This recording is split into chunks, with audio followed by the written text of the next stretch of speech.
जय श्री कृष्ण। गीता का दूसरा अध्याय 51वां श्लोक और 51वें श्लोक में भगवान कह रहे हैं कर्मजम बुद्धि युक्ता ही फलम त्वत्या मुनीश्वर।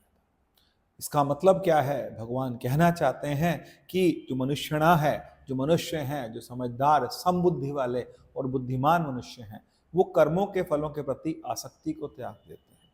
कर्म करते हैं लेकिन कर्मों के जो फल हैं उसकी आसक्ति को वो त्याग देते हैं, क्योंकि उन्हें पता है कि जो होना है वही होना है। उसमें कर्म के फल के लिए हम यदि कर्म के फल के लिए सोचते रहेंगे तो हम उसमें आसक्त होंगे, और जब हम आसक्त होंगे तो फिर हमें आशा होगी, और जब आशा होगी तो फिर हम इसमें आशा किससे होगी? आशा या तो संसार से होगी या फिर परमात्मा से होगी। और जब आशा होगी तो फिर मनुष्य क्या करेगा कि वो कर्म के बंधन में फंस जाएगा, फिर वो कर्म के बंधन से जीवन और मृत्यु के चक्र में बंध जाएगा, और फिर वही होगा जिसके लिए ऋषि मुनि कहते हैं पुनरपि जन्मम पुनरपि मरणम पुनरपि जननी जठरे शयनम। बार बार मनुष्य शरीर में आना पड़ेगा, मनुष्य योनि में आना पड़ेगा।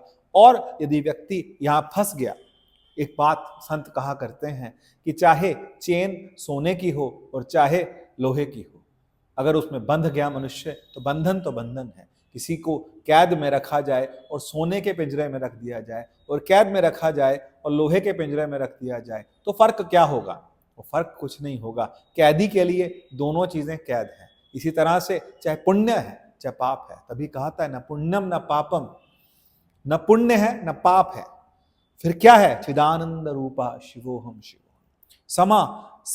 भगवान क्या कहते हैं? भगवान कहते हैं मनुष्य यदि सम हो जाता है, सम हो जाने का मतलब अगर वो सम बुद्धि के साथ काम करता है और ऐसी चेतना में लगा हुआ व्यक्ति यदि काम करता है, तो फिर वो दुखों से परे हो जाता है, दुखों के साथ साथ सुखों से भी परे हो जाता है। फिर उसके जीवन में बचता क्या है? उसके जीवन में बचता है आनंद।